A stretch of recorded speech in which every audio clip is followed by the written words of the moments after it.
Mesdames, Messieurs, bonjour et bienvenue dans cette édition du journal. On commence par les titres. Une semaine pour célébrer l'Europe au Bénin, les manifestations ont démarré. Cette année, la culture est à l'honneur.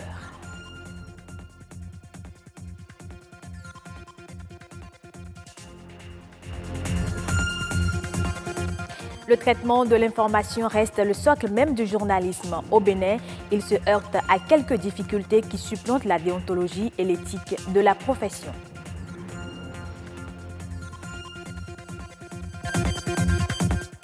Et puis, en Afrique du Sud, les rassemblements devant le Parlement du Cap continuent. Objectif des manifestants, faire passer la légalisation du cannabis.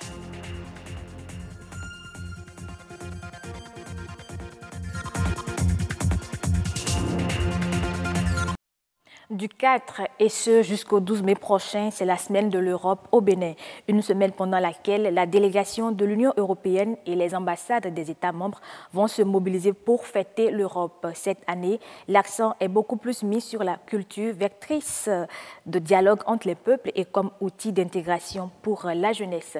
Les festivités ont démarré vendredi dernier. Igor Ayoso, Marcel Arrossi.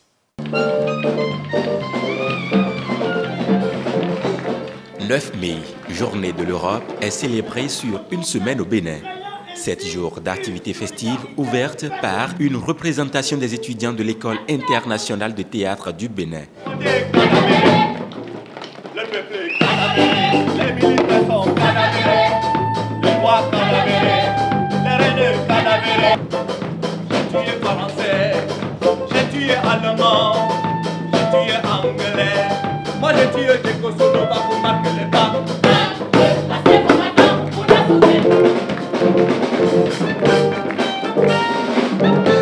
La pièce théâtrale, on a vu que c'était un travail bien conçu et bien articulé et bravo à tous les acteurs. C'est pour moi la deuxième fois que je les vois à l'œuvre et je suis toujours aussi impressionné par la qualité de cette troupe, le professionnalisme et le côté à la fois moderne et innovant et la qualité des acteurs. Je pense que c'est vraiment une excellente troupe de théâtre. Le Bénin sur le plan artistique est un pays très impressionnant. Et cette troupe de théâtre a fait quelque chose de très difficile puisque même parfois en Europe, les citoyens, en fait, pour comprendre le message de ce que veut l'Union européenne, c'est pas toujours facile à expliquer.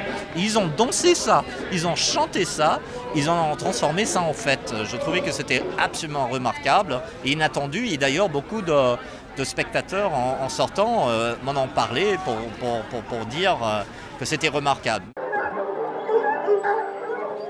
Une semaine de l'Europe 2018 avec un programme riche en activités culturelles dont le 7e art.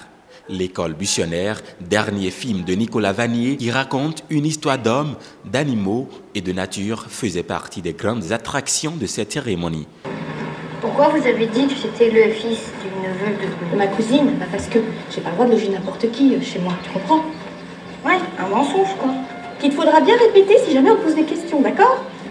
Puis arrête avec ton vous. Je suis pas contente, moi. Je pense que c'est une très bonne position et qui touche aussi un problème de notre société. C'est la protection des animaux, des espaces, de nos parcs, de tout ce qui concerne la nature, le paysage. Et donc, dans une histoire qui est très intéressante, on a su impliquer ainsi les animaux, les oiseaux, tout ce qui concerne l'environnement dans lequel nous vivons. C'est plein de sensibilité, c'est plein de valeurs et ça porte évidemment haut la notion de protection d'environnement et de beauté de la nature qu'il faut à tout prix préserver. La Semaine de l'Europe cette année célèbre les 61 ans du traité de Rome qui institue la Communauté économique européenne devenue Union européenne.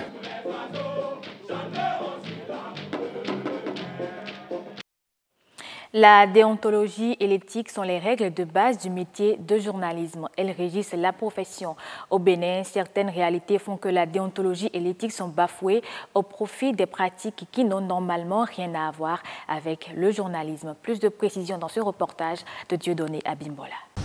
La presse écrite souvent, c'est les mêmes titres. L'autre change le là-bas, l'autre change là. et on met les articles pour différencier, c'est presque la même parution tous les jours. Donc on a un regard que c'est télécommandé. Il y a beaucoup qui font plus de la communication que de l'information. Le professionnalisme dans le traitement des informations, voilà qui pose avec acuité le problème du respect de l'éthique et de la déontologie dans les médias.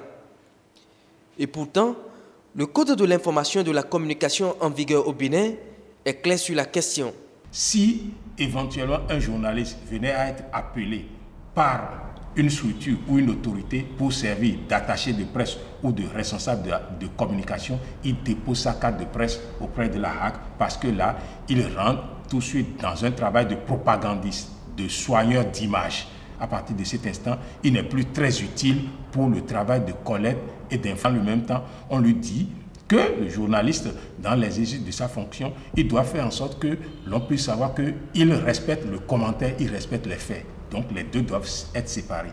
Dans le même temps aussi, il doit respecter et la publicité et les faits. Il doit les séparer aussi. Et par rapport à son travail, toujours, on lui demande tout simplement de faire en sorte qu'on puisse l'identifier par rapport au travail qu'il fait. Le manque de sources véritables de financement des entreprises de presse, le non-respect de la convention collective explique, selon les acteurs, les dérives observées dans la presse. Lorsque le journaliste, pour des raisons économiques, est obligé peut-être de bien parler d'un pouvoir ou d'un homme politique ou d'une entreprise, ce journaliste est-il libre? Voyez, parce que c'est une réalité aujourd'hui que les journalistes béninois ne sont pas bien payés. Il y a des entreprises de presse où ils ne sont pas du tout payés. Il y en a où ils sont un peu payés, et puis voilà quoi. D'autres, vous verrez même parfois des stars de télé, des gens connus sur des chaînes de télévision, mais qui gagnent à peine 50 000 francs le mois. Mieux, la plupart des organes, notamment au niveau du privé, sont détenus par des opérateurs économiques ou des hommes politiques. C'est un fait. Vous savez, une société n'a que la presse qu'elle mérite.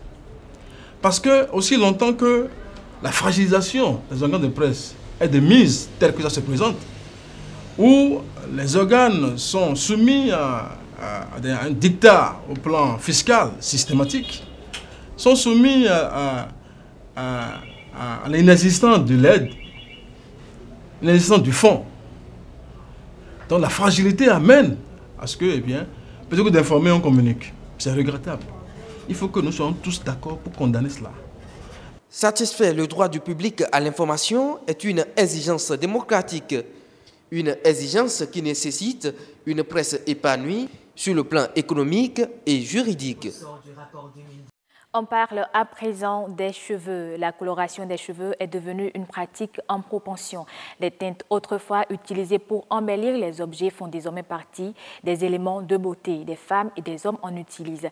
Mais les teintures capillaires sont-elles inoffensives? Que doit-on savoir exactement sur ces produits cosmétiques? Mathieu Sokenou, Hospice Rentons-nous, nous en disent plus. J'ai mis la teinte pour me rendre belle. Je mets les teintes pour sortir, pour être plus remarquable. De l'or par ici, du rouge au vin par là, et bien d'autres encore. Toutes ces couleurs dans un décor féerique traduisent un seul mot, beauté. Il s'agit des teintes. Pour préparer une teinture, il y a le produit et il y a des teintures qui prennent l'eau oxygénée. Il y a des teintures qu'on prépare avec de l'eau simple. Il y a des teintures qu'on prépare avec de l'eau simple, c'est des teintures naturelles. Ces teintures-là, par exemple, ils n'ont pas de conséquences impacts sur les cheveux. Les teintures qu'on prépare souvent avec de l'eau oxygénée, après chaque teinture, il faut nécessairement faire un traitement pour que ça n'agisse pas sur les cheveux. À l'instar des objets embellis par la teinte, désormais, la tête des hommes reçoit aussi des couches de teinte. Derrière cette beauté se cachent des conséquences sur la santé. Il y a des têtes justement qui ne supportent pas de la soude. Donc souvent il y a la soude dedans. Donc dès que tu passes sur la tête, dès que ça touche à leur peau, ça les irrite assez. Ça les irrite beaucoup. Ça peut créer des petits plaies dans les cheveux ou sur le cuir chevelu. Et après, ça, des fois, on met cette teinte à des gens.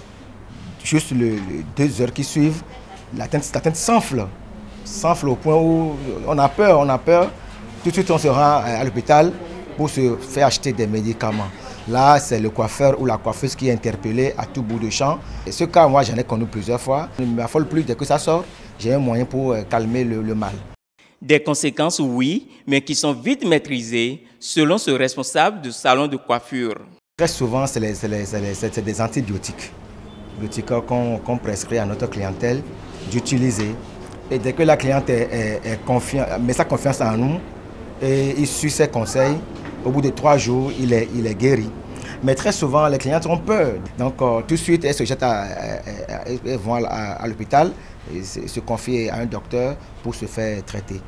La Côte d'Ivoire se dote d'une nouvelle loi pour punir la contrebande des produits agricoles comme le cacao, l'anacarde, la noix de cajou ou encore le café. Les fautifs sont désormais passibles d'une peine allant jusqu'à 10 ans de prison et 50 millions de francs CFA d'amende. Près de 100 000 tonnes de produits agricoles partiraient chaque année de manière clandestine vers les pays voisins, ce qui fait perdre des dizaines de milliards de francs CFA à l'État ivoirien. Jusqu'à présent, la loi n'était pas assez dissuasive et les exportateurs souhaitent un durcissement des mécanismes de contrôle des frontières. Bientôt, des caméras de surveillance dans toutes les rues des grandes villes d'Ouganda. C'est une mesure qui cherche à rassurer les Ougandais alors que les actes de criminalité semblent de plus en plus nombreux.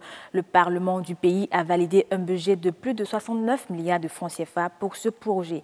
Toutefois, plusieurs interrogations subsistent dans les rangs des parlementaires sur la faisabilité technique de ce projet. Certains évoquent le manque d'électricité, le vandalisme ainsi que la vérification et l'utilisation des images enregistrées. D'autres estiment que le budget alloué à cette opération est exorbitant. En Afrique du Sud, des centaines de Sud-Africains se rassemblent devant le Parlement du Cap pour demander la légalisation du cannabis. Samedi dernier encore, ils étaient nombreux à manifester pour la même cause. Le récit de Eman Rodig Amegan sur les images de l'AFP. Un concert en plein air. Des pancartes qui portent mention des revendications, des jeunes qui fument allègrement du cannabis, d'autres qui le détiennent dans de petits papiers, une formule choisie par les manifestants pour se faire entendre. Aujourd'hui, nous sommes rassemblés dans l'espoir que le président ou le secrétaire du Parlement vienne et accepte notre mémorandum parce que nous ne voulons pas être poursuivis plus longtemps. L'usage tant thérapeutique que récréatif du cannabis est totalement proscrit en Afrique du Sud. L'usage médical du cannabis se développe dans certains pays du monde par contre, afin de soulager les souffrances dues au cancer, au sida ou à d'autres pathologies. En 2014, un député d'opposition avait soumis un projet de loi appelant à légaliser le cannabis en Afrique du Sud. Il est décédé quelques mois plus tard, après avoir perdu son combat contre un cancer de poumon. L'Uruguay est devenu en décembre 2013 le premier pays au monde à légaliser la production, la distribution et la consommation du cannabis à des fins récréatives. Ici, les Sud-Africains, eux, continuent le combat. Fin de ce journal. Merci de l'avoir suivi et prenez du plaisir sur BB24, la chaîne du développement.